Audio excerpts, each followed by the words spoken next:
నరం లేని నాలుకే ఎన్ని తీర్లైనా మాట్లాడిస్తుంది. అందుకే దాన్ని అదుపులో పెట్టుకోవాలి అని చెప్తుంటారు పెద్ద మనుషులు. ఎందుకంటే ఎట్లా పడితే అట్లా మాట్లాడితే లేనిపోని కయ్యాలు నెత్తికొచ్చి పడతాయి.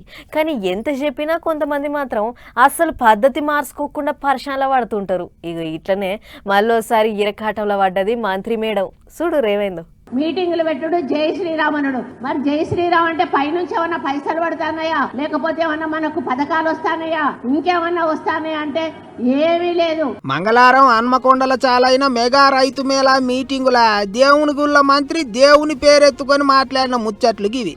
ఇక్కడనే వచ్చింది కిరికిరి. ఏమన్నా ఉంటే విమర్శకు విమర్శ చేయాలి గాని దేవుని పేరెందుకు తీయాలి అన్నట్టు మస్తు గరం అవుతుండ్రు పువ్వు పార్టీ లీడర్లు. చెయ్యి పార్టీ వాళ్ళు సనాతన ధర్మాన్ని చిన్న చూపు చూస్తాన్రు అన్నట్టు కోపానికి వస్తుండ్రు. దేవుని గుళ్ళ మంత్రి అయ్యుండి గట్ల మాట్లాడతారా, వెంటనే మంత్రి పదవికి రాజీనామా పెట్టాలి అని అడగబట్టిండ్రు కాషాయ లీడర్లు. ఒక్క తెలంగాణ లీడర్లే కాదు, ఏపీ పువ్వు పార్టీ లీడర్లు కూడా మంచిగానే అరుచుకుంటారు. అమ్మా సురేఖ గారు సూర్పణక్క మాట అన్నట్టు మీరు మాట్లాడారు. జై శ్రీరామ్ అంటే ఈ రోజు మొత్తం భారతదేశం అంతా జై శ్రీరామ్ పేరుతో జై శ్రీరామ్ నామాలతో మారుమోగిపోతోంది. నిన్న జరిగినటువంటి ఎన్నికల్లో నీ మారగే మాట్లాడే మమతా బెనర్జీ, నీ మారగే మాట్లాడే చాలను, నీ మారగే మాట్లాడే కేరళలో హిందూ వ్యతిరేక విధానాలు, హిందూ దేవుళ్ళ గురించి అవహేళనగా మాట్లాడిన వాళ్ళందరూ చరిత్రహీనులుగా మిగిలిపోయారు. గిట్ల సురేఖక్క ముచ్చట్ల మీద రెండు రాష్ట్రాల లీడర్లు నారాజైనరు. అయినా సురేఖక్కకి నడమ మళ్ళీ ఏమంటలేదు, పేరు బయటకు వస్తలేదని అంత అనుకుంటూనే ఉన్నారు. అంతల్లేగో గీ ముచ్చటతో మళ్ళోసారి అందరి నోళ్ళ నాంతాంది. కానీ దేవుని గుళ్ళ మంత్రి అయి ఉండి గిట్ల ఏ మీటింగ్ లో పడితే గా మీటింగ్ లో దేవుని పేరు వెళ్ళది ఇస్తే ఎట్లా?